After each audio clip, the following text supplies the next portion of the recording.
നീലാകാശത്തിന് കീഴിൽ ഒരു മനോഹര പാലവും അതിലും മനോഹരമായ ചാലക്കുടി പുഴയുടെ കാഴ്ചകളുമാണ് നമ്മൾ ഈ കാണുന്നത്.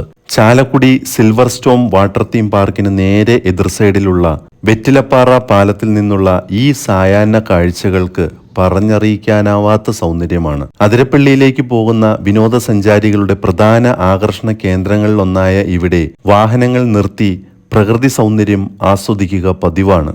ഈ പാലത്തിന്റെ ഒരു വശം കാലടി പ്ലാന്റേഷൻ എസ്റ്റേറ്റും മറുവശത്ത് സിൽവർ സ്റ്റോം അമ്യൂസ്മെന്റ് പാർക്കുമാണ്. അതിരപ്പള്ളി വിനോദസഞ്ചാര മേഖലയിലെത്തുന്ന വിനോദസഞ്ചാരികൾക്ക് അങ്കമാലി പെരുമ്പാവൂർ ഭാഗത്തേക്ക് ഈ പാലം വഴി പോവുകയാണെങ്കിൽ 18 കിലോമീറ്റർ കുറവ് സഞ്ചരിച്ചാൽ മതി. കാലടി പ്ലാന്റേഷൻ എസ്റ്റേറ്റിന്റെ വിദൂര കാഴ്ചകൾ കണ്ട് പാലത്തിനടുത്തുള്ള ഈ ചായക്കടയിൽ നിന്നും നല്ല ചൂടൻ പഴംപൊരിയും ചായയും കഴിച്ച് മടങ്ങുന്നവരാണ് അധികവും. കേരളത്തിലെ ഏറ്റവും സുന്ദരമായ പാലങ്ങളിലൊന്നാണ് തൃശൂർ ജില്ലയിലുള്ള ഈ വെറ്റിലപ്പാറ പാലം.